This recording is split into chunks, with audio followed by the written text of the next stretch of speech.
On dit souvent que faire de la politique, c'est un don de soi, un sacrifice au nom du bien commun. On évoque le service public, le sens du devoir, la possibilité de changer le monde même. Bref, on comprend que faire de la politique, c'est pas facile, mais qu'on le fait par conviction, par passion, pour contribuer. Mais une fois qu'on a dit ça, qu'est-ce qu'on n'a pas dit? C'est quoi l'envers de la médaille?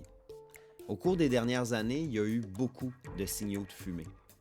Les menaces à l'endroit des politiciens ont augmenté. Il y a des climats de harcèlement et d'intimidation qui ont été dénoncés. Au Québec, entre 2021 et 2025, c'est presque 15% des conseillers municipaux qui ont démissionné avant la fin de leur mandat. Évidemment, il y a beaucoup de belles histoires aussi. Des personnes qui se sentent comme un poisson dans l'eau en politique, mais je ne peux pas m'empêcher de penser qu'il y a des gens qui se lancent là-dedans sans trop savoir ce qui les attend et qui, à un moment donné, frappent un mur solide et qui finissent un jour par décrocher.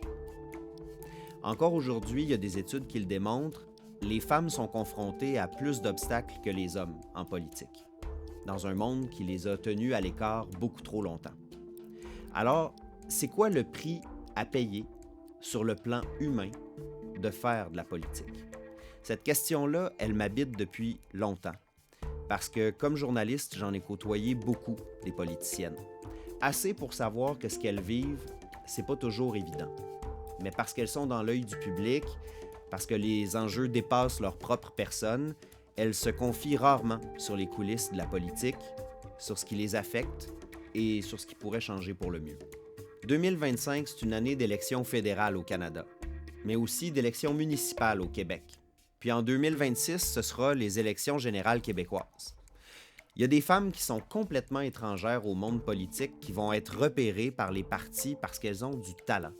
On va les approcher, on va les recruter, elles vont se présenter, plusieurs vont gagner et elles auraient intérêt avant de se lancer à savoir comment ça se passe vraiment dans la machine. Parce que ce qui est clair, c'est qu'il y en a beaucoup des ex de la politique qui auraient voulu savoir. Pas pour reculer, mais juste pour être mieux préparés aux défis qui les attendaient. Je pense que la population a aussi intérêt à mieux comprendre parce que ça pourrait contribuer à cultiver une culture du respect envers nos élus.